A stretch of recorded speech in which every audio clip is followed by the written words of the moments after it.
Good morning, everyone, and for those who I haven't seen yet, certainly Happy New Year. I, like all of you, am very happy to have closed the book on 2020, and I look forward to 2021 with a lot of enthusiasm based on the hard work of British Columbians over the past 10 months.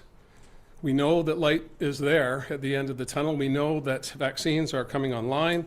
As of yesterday, 63,430 British Columbians have received the COVID-19 vaccine. And as we receive more stock from the federal government, more vaccines will be administered. We've been working hard to make sure that everyone in British Columbia understands the trajectory and how we're going to proceed going forward. But I think before next week, when Minister Dix and I and Dr. Henry will give a more comprehensive update on the vaccine strategy, I think it's important for British Columbians to understand, as a rule of thumb, our primary focus has been and will be, in the short term, making sure that the most vulnerable in our society are at the front of the queue. That's been working effectively to this point in time, and we're hopeful that in the not too distant future, all long-term care residents and staff will be vaccinated, which will stop the outbreaks and stop the spread of the virus in those locations. Acute care will take a little bit more time, but again, Minister Dix and I will be talking about that next week. I wanted to just give you an update today on what the government's been doing in 2021. Of course, last week I participated in a First Minister's meeting with the Prime Minister and other provinces to talk about the rollout of vaccines, to talk about the spike in cases in other parts of Canada, particularly Ontario and Quebec. We have seen a decline in cases here in BC over the past number of weeks, and I want to thank British Columbians for their patience and their resolve to make sure that we can continue to do our level best to battle this vaccine in our own, or battle this virus in our own way, in our own communities. But we have a lot more work to do, and Cabinet has been focused on that over the past 2 days, starting on Tuesday and Wednesday, with full Cabinet discussions on a range of issues with respect to economic recovery, addressing the pandemic, and of course then looking forward to the challenges and hopes and aspirations of British Columbians beyond 2021 into the next 4 years. And to that end, today we'll be starting a 2-day virtual Cabinet retreat. I'm here at the Legislature. We'll be having members of Cabinet in their communities across BC. We'll be engaging in that strategic planning process to make sure that, of course, first and foremost, we're focusing on the pandemic and economic recovery, but also all of the other challenges British Columbians are well aware of. We need to continue to work with partners, particularly the federal government, to get a handle on the other public health emergency here in British Columbia, and that's the opioid crisis. That's the focus of new Minister Sheila Malcolmson. She came to Cabinet yesterday with a package of initiatives. We'll be moving those forward in the days ahead. Minister Eby has been tasked with addressing the housing crisis here in British Columbia, not just homelessness, which is fundamental and front of mind for all of us, but also making sure that the affordability focus that we had in the first term is front and center as we move into the second term. Also, we want to build on what has been an unprecedented expansion of childcare in British Columbia. That is an area where I think all British Columbians, regardless of where they live, regardless of their political perspective, understand and recognize that childcare is fundamental to our economic well-being, as well as the development of our children and getting them prepared for the K-12 system and beyond, as we build more skills into our communities, more skills into British Columbia. So with that, I'm sure there's many questions that you would have, but I wanted to say again at the outset that I'm very much looking forward to 2021. I think British Columbia stands very well positioned to take off as we put the pandemic behind us in the months ahead and start focusing on getting back to a place where we can enjoy the splendor and bounty of British Columbia and ensure that we address those fundamental challenges that have been here for a long time, like inequality, like making sure that all British Columbians benefit from the economic prosperity that we want for ourselves and for our neighbors and for our province. So with that, I'm happy to take some questions. Reminder to reporters on the line, please press *1 to enter the queue. We're limited to 1 question and 1 follow-up today, and we're going to start with a question from Binder Sajan, CTV.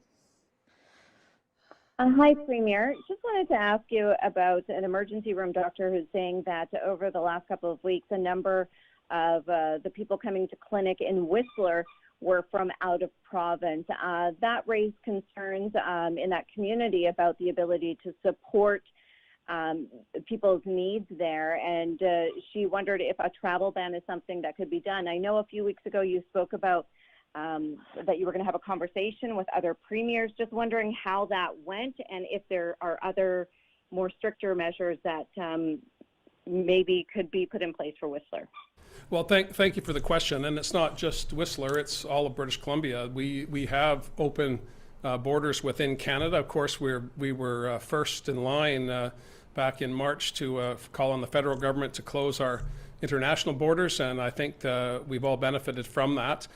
We do have challenges, though, when it comes to mobility within Canada. We're getting further legal advice on that. We'll be talking about it actually later today or tomorrow as part of the retreat that I referred to in my opening remarks. But to the ER doc and to other British Columbians, I agree with you that on the surface, it would seem an easy thing to do to just tell people not to come here. That's not part and parcel of who we are as Canadians. Other premiers have expressed a similar view. We want to make sure people stay home, stay in place until we get through this. That's been my call. That's been the call of Dr. Henry and Minister Dix for some time now. And I've appealed to other provincial leaders to make the same case, and they're doing that. But despite that, British Columbians, Canadians are free to travel within the borders of Canada. The exception would be the bubble zone that was put in place in the Maritimes. And I just want to say, for context, the Maritimes population is not as large as that of British Columbia. So there's only a few ways in and out, and that's easier to manage than it would be here in BC. And so again, we're looking at some legal advice later this week, and I'll have more to say on that, Binder, probably early next week. Binder, do you have a follow-up? I do.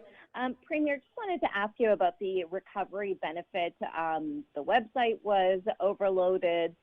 People were surprised that they had to send in a number of documents. Now we are hearing of delays in payments.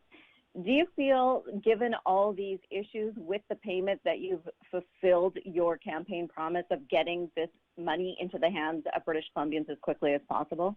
Well, yes, I do. There's always room for improvement, but as I understand it, 1.4 million British Columbians have been approved. $645 million has already left the Treasury and is in the bank accounts of British Columbians. We heard obviously some challenges at the front end, and I was mindful of that in year-end interviews with you and others. But I came back in early January to a pile of messages from people around BC, grateful that they had applied on a Friday and on a Wednesday there was money in their bank account. That's not the story for everyone, but that's the story of the overwhelming number of British Columbians. And I'm grateful to the public service, the professional public service, who worked extraordinarily hard to make sure that we could deliver the resources that were committed. And we've got the program open until June of this year. So there's plenty of time to ensure that if people are being frustrated by the process, that we can work with them and get through that. I'm very proud of the work that the public service has done, and I know that many British Columbians, based on the volume of mail that I've received, are grateful to have the resources.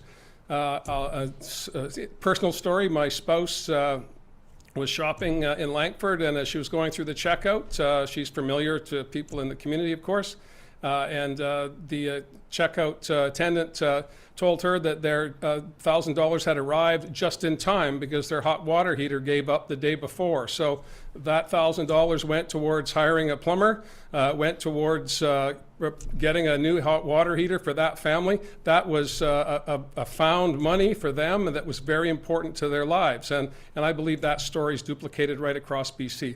Could we have done better? Of course we could, but I'm confident that the vast majority of British Columbians, at least 1.4 million of them, are pretty happy with the way the program rolled out.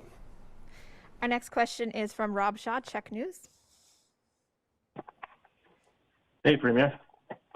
Wanted to talk about the speculation tax for a second. There were some numbers that your government put out showing that, I guess on the one hand, foreign owners of vacant properties have dropped significantly in the first couple of years. And then on the other hand, the largest group now paying the speculation tax are British Columbians with second homes. And I wondered if you could talk about whether that's the version of the tax that you want to see going forward, and if you plan on making any changes there. Well, as you know, Rob, 99% of British Columbians do not pay the speculation tax. In fact, it's less than a percentage that do.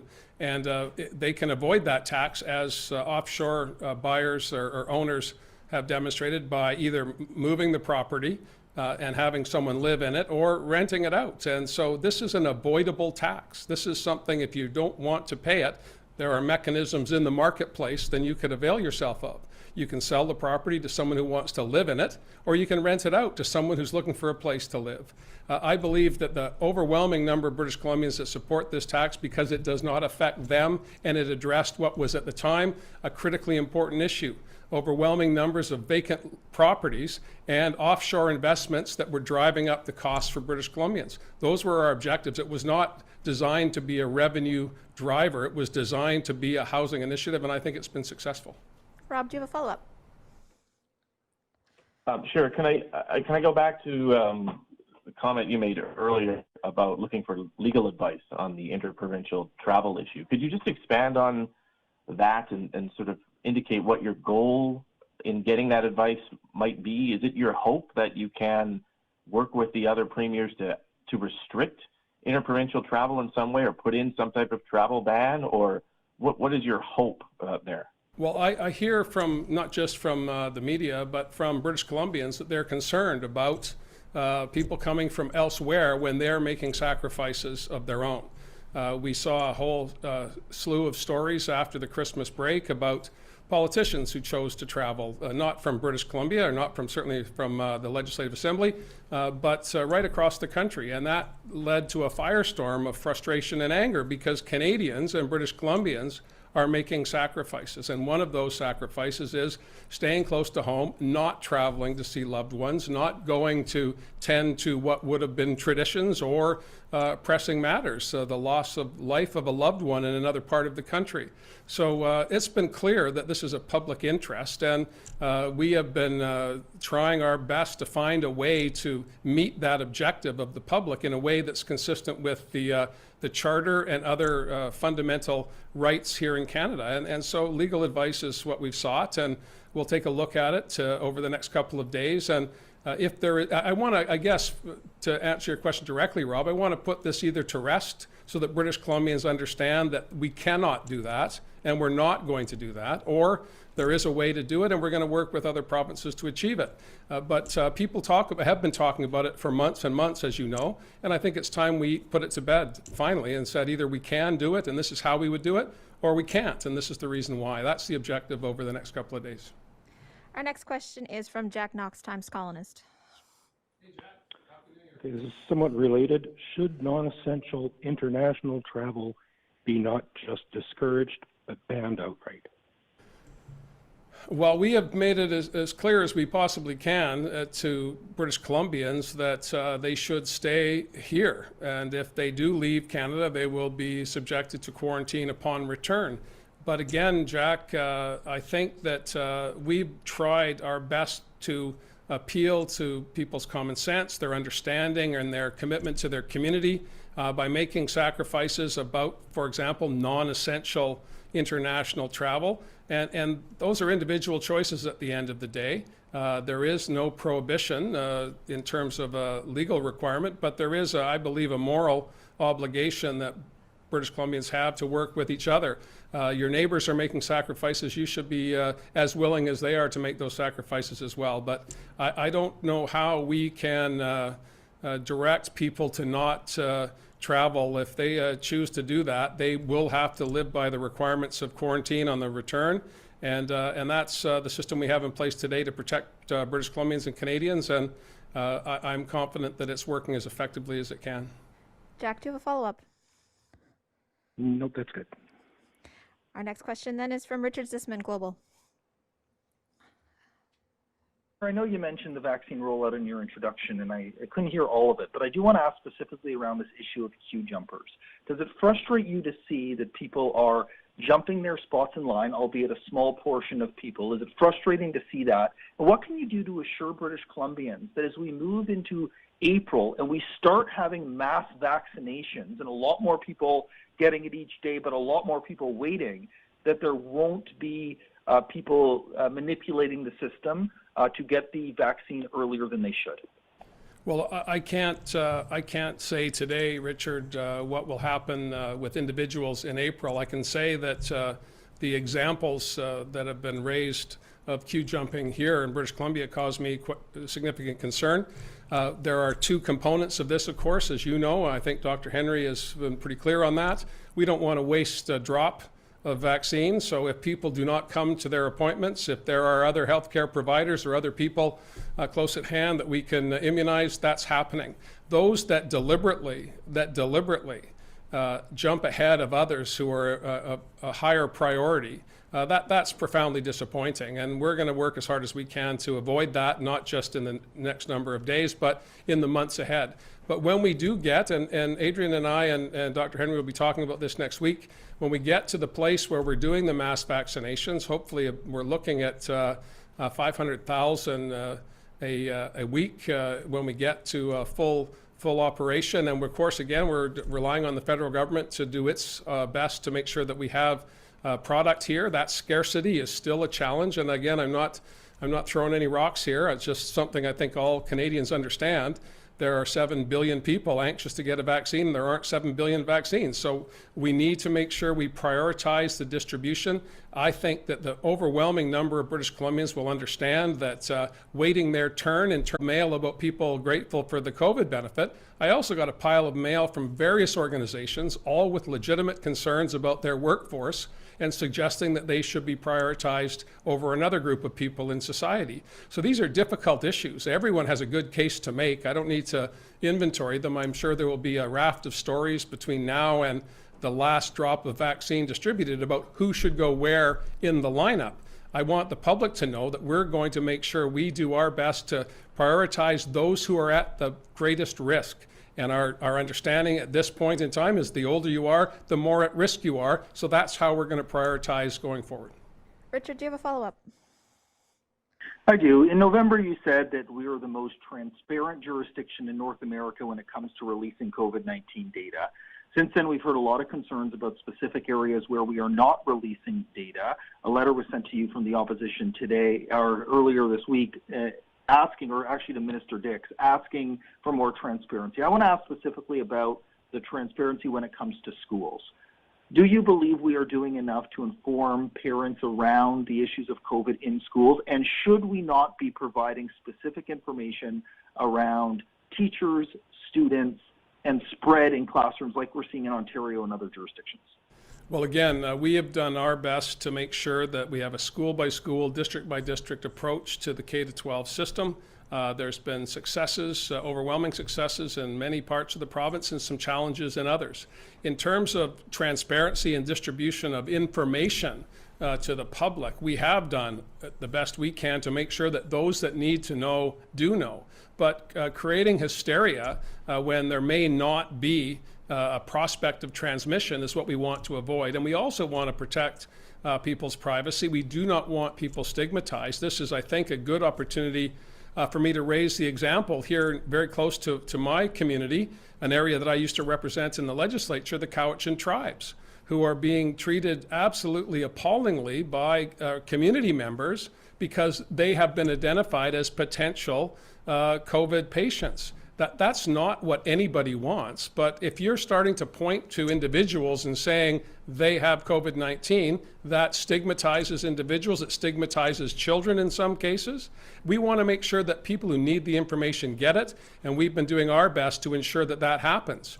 I look at other jurisdictions, and the case count numbers would tell us that whatever they're doing is not as effective as what we're doing. The distribution of information is guided by legislation in many cases and also good public health practices. And I'll continue to take my advice and counsel from public health authorities on how best to distribute that information. Our next question is from Vaughn Palmer, Vancouver Sun. Good day, Premier. There was a photograph out of Prince George this week that showed two massive sections of turbine huge things being moved along the highway and destined for the Site C hydroelectric project in the northeast. Given that they're still shipping components of that size to Site C, is it not very unlikely that the government will be putting that project on hold after a careful reading of the Milburn report, which I assume by now you've read? Well, Vaughn, there's a lot of work to do yet.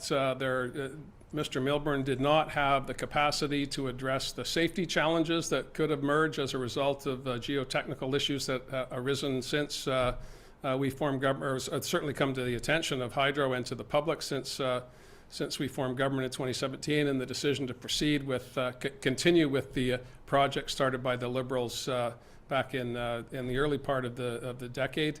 So we want to make sure we get those two reports. They're outstanding. We're hoping that they're going to be back. These are international experts, two of them. They'll be, again, also made obviously public when we have them and Cabinet's had an opportunity to digest them.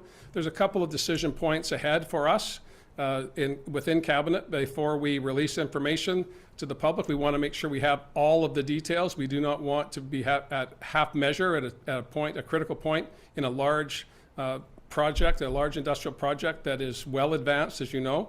But to stop preparing to complete is not the direction that's been given. And so it's appropriate, I think, that that those that are working on the facility continue to do that until such time as we don't. And I'll also tell you, you've been around long enough, and I'm not I'm not poking you when I say that, because I was around then too. But the Camano completion project also had turbines that were on their way, and that project was stopped. So it's not unprecedented. It's a good example for you to use, but we are still reviewing information, and most importantly, what's outstanding at this point is two safety reports, and when we have those and they've been assessed and digested, that'll all be made public. Do you have a follow-up on? Yes, please. I appreciate the clarification, Premier, because I did see the Energy Minister, Bruce Ralston, saying that he had received the Milburn report and he found it helpful. I just want to be clear what you're telling me, that this geotechnical problem which Hydro discovered over a year ago, either Milburn did not address how to fix it, or you're still waiting for two more reports. From whom, please, that will make it clear whether that problem can be fixed? Well, it's just that, Vaughn. Milburn worked with the information that was available to him, the fix that's been proposed by Hydro, and we're now asking for two other opinions on the efficacy of that fix. I don't have the name of the contractors. They're outside of British Columbia, as far as I know, or certainly they're international experts in this area. This isn't to say that that Milburn's report isn't comprehensive, but it is also appropriate that we make sure that if the fix that is being proposed to the geotechnical challenge is going to be safe, and we want to, out of an abundance of caution, we're asking for a second and a third opinion on that. Next question is from Lisa Yuzda, News 1130. Good morning, Premier. Thanks, Jen. Regarding long-term care, BC did very well and were lauded for doing well in the first wave, but in the second wave, we've seen a quarter to a third of all active cases consistently over the past month being in long-term care homes. I'm wondering, do you need to do more as a government financially to support care workers being able to stay away when they're ill, or to bolster PPE and safety protocol refreshers, because Dr. Henry has mentioned this? I'm just wondering what your responsibility is as a government, if there's more you can do, because it's pretty devastating right now. Well, one of the key components is going to be making sure there are more staff. If there is a positive test, that leads to disruption in the long-term care facility. That means that there are challenges in restaffing and making sure that those residents in the care homes are safe and getting the services that they need. So we need, first and foremost, we need to hire more people, and that was made clear before the election campaign, during the election campaign, and we are taking steps to increase the number of people working in the sector. That's the first thing we can do. In terms of other issues around long-term care, I know Dr. Henry and Minister Dix are focused like a laser on that. Isabel McKenzie is doing a review. I welcome that. I look forward to the information that she brings forward. But again, all of us, not just in British Columbia, but across the country, are wrestling with these issues. And asymptomatic staff may well be, we don't yet have a solution to that. And we're keeping a close eye on these issues, and we're trying to manage them to the best of our ability. And again, I don't like to, and this is probably the third time I've done it, so it doesn't sound like I don't like doing it, but I have to compare our successes in British Columbia to the United States and to other provinces, because that is where continental North America is where we need to address issues. And here in British Columbia, we're looking at best practices in other jurisdictions, and we are trendsetters in many other ways when it comes to addressing these challenges. So I'm confident and comfortable that the teams that we have in place are doing everything they can to restrict and reduce transmission, but we all have a responsibility. And again, I'm very proud of the sacrifices that British Columbians have been making, not just for a little while, but for a long, long time. And I appreciate the frustration, not just within long-term care, and of course the families who have loved ones in care facilities, and the courageous heroes that go to work every day in our healthcare system, despite the risk to themselves.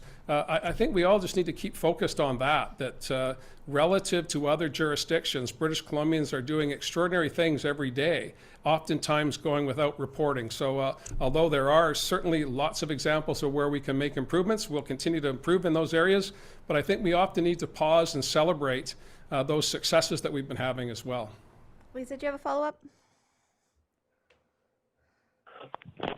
I do. Sorry, fumbling with my phone here. Regarding schools, you mentioned, saying with the information that's been that's being given out, that part of the issue is privacy. But I've talked to Dr. Bonnie Henry about this, and I've been following it very closely. And she's mentioned that one of the big challenges is the data system. That the way the data system is set up, it makes it very onerous and laborious, which I think is probably why we only got this data from Vancouver Coastal Health today, because of course we need public health working on the front line. So is there not something that you can do as a government to improve this data health system or the data system from schools going into health, so that this information that does give confidence to parents that they don't have access to, even if more broadly, that is more accessible to public health, so they can make it accessible to parents and staff? Well, certainly new Minister Whiteside has been immersed in these issues from her swearing in back in November, and will continue to as we come through the pandemic in the months ahead. We're having all of the cabinet approach this with a focus. That's what the retreat that I referred to today and tomorrow will be all about. How can we take our collective energies and efforts to addressing the challenges British Columbians see, the gaps they see in our ability to fight this pandemic. But the highest priority British Columbians have is getting through this and making sure that we recover our economy in a way that makes sure that everybody benefits. And a lot of it, there's been a disproportionate impact of COVID on marginal populations, on women, on young people, people of color, and we want to make sure that when we restart that we're focusing on those issues. And in the K-12 system, again, I tip my cap to the thousands of teachers and the hundreds of thousands of kids and families who have put their faith in our K-12 system, and all of the stakeholders, teachers, administrators, education assistants, janitors, parents, everybody working as hard as they can to make sure kids are safe, because we all know that the best place for kids to be is in a classroom. And that's evident by the glee on the faces of youngsters when they see their friends. And again, many people may have had bad experiences in their school years, but if you don't have to spend too much time thinking about those happy times when you were in the K-12 system, and we don't want to rob this generation of those experiences. We want to make sure that we're doing this as safely as we can. The distribution of information is at this point as effective as it can be, but that doesn't say we can't improve upon it. And Minister Whiteside is working with public health, working with trustees and school boards to make sure that we're giving as much information as we possibly can to give people confidence that their kids are going to be safe. Our next question is from Prabjot Sohal, Red FM. Good morning, Premier. My question to you is that recently there has been a spurt in the Lower Mainland gang conflict. In the last 14 days, at least 5 people have been killed, including a 14-year-old What is the government doing about it? What is the strategy to prevent and control such events in the future? Yeah, the uptick in gang violence in the Lower Mainland is very troubling for all British Columbians. And I know Minister Farnworth, the Solicitor General, has been working on this since we were sworn in back in 2017, and there's more work to do. But again, I appeal to the community. If you have information that can help with enforcement, if you have information that can help law enforcement and government address these issues, you need to come forward anonymously to give that information. The way we curb this is by having the community rise up and saying, this is not acceptable. We've had enough of this. We need to curb it. We need to crush it. We need to stamp it out. But to do that, we need people who have information to bring that information forward so law enforcement can do their work. Prabjot, do you have a follow-up? Yes. Is there a specific plan regarding the policing and any strategy change that the government is thinking in the future? Well, we've worked on a whole range of issues within schools, for example, to stop the stream of young people going to the gang lifestyle rather than taking a more healthy and helpful approach to their well-being long-term. That means making sure that our schools are open. That means making sure that teachers and counselors and others in the school system have the tools they need to identify and detect challenges with young people and trying to get them back on the right track. If we stem the flood of people going into the gang lifestyle, that's another way to stamp it out. So those programs have been developed over time. Before we arrived, we've accelerated some of them, and we'll continue to add to those programs because I believe community education and an understanding that collectively we're all in this together is a key component of success here. And so we're going to be advancing those issues as well as the stuff behind the scenes that law enforcement and the Solicitor General are working on. Those are issues that are better answered by him. But I'm confident that British Columbians want to see an end to this. We have to stand up and do it together. We have time for one more question today, and that will come from Eva Eugene, CBC. Hi, Premier Horgan. As was mentioned, the province is dealing with dozens of outbreaks at long-term care facilities. Health authorities have said most of these were introduced by staff who unknowingly brought COVID-19 into the facilities, often not recognizing symptoms of fatigue or illness. We've heard the facilities are understaffed, making it difficult to implement safety protocols effectively. And also we know that many care aides cannot earn a livable wage and are working in multiple places to supplement their income. You mentioned needing to hire nearly 12 months since the pandemic began. Why is this taking so long when we knew the second wave was coming? And will frontline workers be getting pandemic pay during this second wave that is even more challenging than the first? Well, thank you very much for the question. And again, you've sort of answered the question in presenting it. The challenges we have is that asymptomatic workers are not clear that they're sick. Many attribute their fatigue to just that, being overworked, because we need to have more people in the sector. So these are challenges that human failings, that being not being able to identify that you're sick. We've been pretty clear from the beginning, if you're not well, stay home. That has consequences in the long-term care sector because we don't have enough people. And that's why we made that a high priority and continue to make it a priority to hire more people. People are coming on stream. There's training that's required. You can't just walk in one day and say, how can I help? Although the volunteer sector has been curtailed as well because of COVID, but we're doing our best to make sure we're putting resources in place to protect residents of long-term care and, of course, to keep the staff safe and supported by more people around them. Do you have a follow-up, Eva? I do. 2/3 of our COVID fatalities, as we know, have been in among seniors in long-term care. Over 600 people. The seniors advocate has said she will be investigating all care homes to discover what went wrong at the ones that experienced the major fatal outbreaks like Little Mountain Place, Tabor Village, Lynn Valley, and Langley Lodge. While you mentioned that BC has fared better than other jurisdictions, that's little comfort to families that have lost loved ones and seniors that have been confined to their rooms for months, and this has been a traumatizing experience for many of them. I'd like to know if your government will commit to launching a long-term care commission to look into how and why COVID-19 spread in these long-term care homes and the impact of this on the existing system as was done in Ontario. Well, our focus right now is to make sure we're keeping people safe. I welcome Isabel McKenzie's interventions here in the cases that you've outlined, and I look forward to the recommendations she brings forward. I think it's premature at this time to talk about commissions. I think we need to focus on vaccinations. I think we need to focus on making sure we're building new long-term care facilities to do away with 4-person rooms, to build a modern long-term care structure that will meet the next generation's needs. That's our priority today, and we'll be informed by the work of Ms. McKenzie and others to get us there. But at this point, I'll await the next number of months and advice and recommendations from Minister Dix and public health officials, as well as the health authorities and the operators of the facilities, who will give us a better understanding of where we need to go. But I think it's premature for me to say today that that's the direction we're going to go. Thanks, everyone. That's all the time we have.